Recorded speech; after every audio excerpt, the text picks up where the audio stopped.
চাচা মেশিনে কি সমস্যা আছে কিন্তু আমার তো খালি সমস্যা হইলো ক্র্যাঙ্ক লুজ আছে হেডে সিট লুজ লিক করতে কিছু ক্র্যাঙ্কেরটাই বড় সমস্যা তেলটা ফুটছে না ঠিক মতনে এর লাগি দম আসছে ক্র্যাঙ্ক লুজ থাকলে শুধু ইঞ্জিনে তেল ফুরে কম পিস্টন সাফে কম যায় তেলটা ফুরে কম তেল ফুললে খালি তেল না ফুললে খালি দমাই মারতে থাকে এর লাগি খালি দমা মারছে ওখান ক্র্যাঙ্ক ফিটিং করবাম একটু ক্র্যাঙ্কের ভিতরে খালি ময়লা ছোট ইঞ্জিনের ক্র্যাঙ্কের মধ্যে ময়লা হওয়া মাঝে একটা পয়েন্ট আছে এর মহিলের মধ্যে ময়লা জমে এই মোবিল খাইছে না ঠিক মতনে এটা লেগে ক্র্যাঙ্ক গরম হয়ে এইটা ক্ষয় হয়েছে পয়েন্টটা ক্র্যাঙ্কের ব্যারিং ঢুকানির আগে দেয়া ভালো করে ধুয়ে নিতে হইব এটি ব্যারিং ঢুকাই নিলে ঘরে আর দেওয়ার সিস্টেম থাকে না কারণ কেঁচার থাকে তো এই পয়েন্টটা পরে আর পরিষ্কার করুন জানা এটা লেগে এটি লাগানি আগে দেয়া এটি ভালো করে ধুয়ে নিতে হইব কেঁচারটি লাগাই এটা হলো 70 মডেল ইঞ্জিনের মোবিল ওটা এটা হলো কেঁচার এটাতেই ক্র্যাঙ্কের ভিতরে মোবিল ঢুকে এই কেঁচার পাতলা মোড়া আছে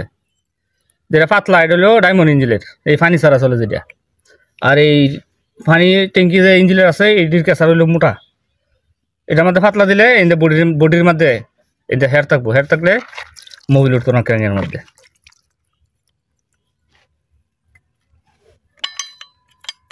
কেঁচার ফিটিং হয়েছে কেঁচার দিলাম এটা হলো পাতলাটা হলো ডায়মন্ড ইঞ্জিনের মডেল খালি কেঁচারটা ব্যবধান আর ক্র্যাঙ্কটাও ব্যবধান আছে সেইটা আরেকদিন দেয় ডায়মন্ডেরটা ব্যারিংটা ভালো করে ধুয়ে নিতে দেবো ময়লা চলে যাতে না থাকে ময়লা থাকলে আবার ক্র্যাঙ্ক ঢুকিয়ে দেবো এই ব্যারিংয়েই ক্র্যাঙ্কের মুহ থাকে এই বলের কেঁচা খায় কেঁচার বাড়ি খায় ওদের ক্র্যাঙ্কের ভিতরে ঢুকে এটার মধ্যে ময়লা থাকলে ময়লা সরাসরি যাবো ক্র্যাঙ্কের ভিতরে এই ব্যারিংটা ভালো করে ধুয়ে নিতে দেবো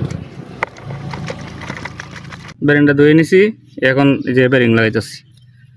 সমান দরিয়া এরপরে আতুর দিয়ে আস্তে আস্তে টুকে পাই দিলে এই ব্যারিং উঠে দেবো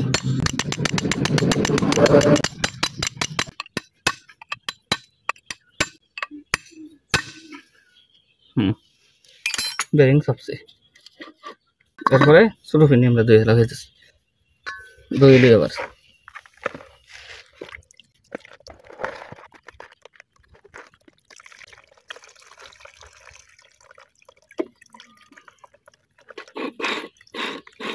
এরপরে শুরু একটা ফিনিয়াম তা হেডের ভালো করে ধুয়ে নিতে হইব এরপরে উল্টা পাল্টা আছে এবার দিলে উল্টো হইব এটা চুক্কাম পয়েন্টটা নিজবা থাকবো এরপরে নাম্বার আছে এটা এই যে চাবির